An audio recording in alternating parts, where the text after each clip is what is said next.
News line, अचूक वेधक। Doctor Babasaheb Ambedkar यांची 133वी जयंती सर्वत्र उत्साहात साजरी करण्यात येत आहे। अनेक जण डॉक्टर बाबासाहेबांना अभिवादन करण्यासाठी वेगवेगळे उपक्रम राबवत आहेत। कराड तालुक्यातही डॉक्टर बाबासाहेब आंबेडकर यांची जयंती उत्साहात साजरी करण्यात येते। कराडकरांनी डॉक्टर बाबासाहेब आंबेडकर यांना अभिवादन करण्यासाठी रात्री 12 वाजल्यापासूनच मोठी गर्दी केली। रात्री 12 वाजल्यापासून डॉक्टर बाबासाहेब आंबेडकरांना अभिवादन करण्यासाठी कराड आणि आसपासच्या गावातील लोक उपस्थित होते। तीच गर्दी सकाळीही दिसून आली। कराडमध्ये लेखक पत्रकार अभयकुमार देशमुख यांनी सुद्धा एक वेगळा उपक्रम राबवला।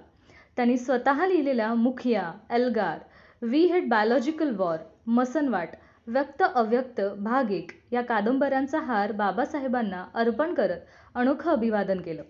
यावेळी डॉक्टर बाबासाहेब आंबेडकर जयंती उत्सव समिती कराडचे अध्यक्ष राहुल भोसले, माजी नगरसेवक आनंदराव लादे तसेच समितीचे इतर सदस्य आणि विठ्ठलराव देशमुख, विक्रमसिंह देशमुख आणि मान्यवरांची उपस्थिती होती।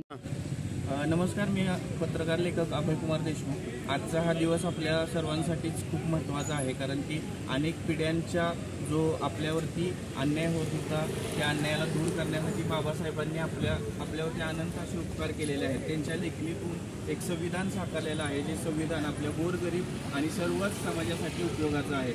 मी स्वतः काही कादंबऱ्या लिहिलेल्या होत्या। दरवर्षी बाबासाहेबांच्या जयंतीला मी काही ना काही तर सोशल मीडियावरती लिहित असतो, पण या वर्षी मला असं वाटलं की मी ज्या कादंबऱ्या लिहिलेल्या आहेत त्या बाबासाहेबांना अर्पण करून त्यांना वंदन करावं आणि त्यांच्या प्रेरणेनं अजून माझ्या लेखणीत वाढ व्हावी, यासाठी आज मी हा उपक्रम केलेला आहे। आमचे इथले सर्व डॉक्टर बाबासाहेब आंबेडकर समितीचे सदस्य आहेत, भैया आहेत, मेहरबान आहेत आणि सर्व सदस्य आहेत। या सर्वांना मी एक विनंती करेन, या ज्या मी कादंबऱ्या बाबासाहेबांना अर्पित केलेल्या आहेत आणि त्यांची प्रेरणा घेऊन अजून मी पुढे लिखाण करणार आहे, त्या आपल्या सर्व बांधवांना वाचायला द्या। त्यात समतेचा एक संदेश आहे, जो बाबासाहेबांनी आपल्याला कायमस्वरूपी शिकवलेला आहे।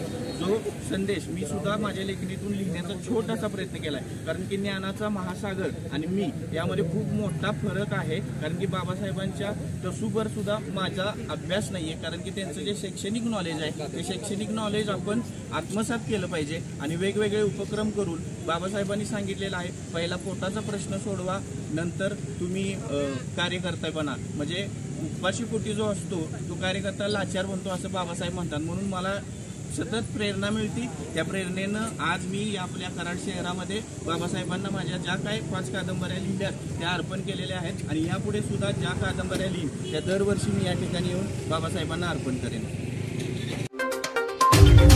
द न्यूज लाईन, अचूक वेधक।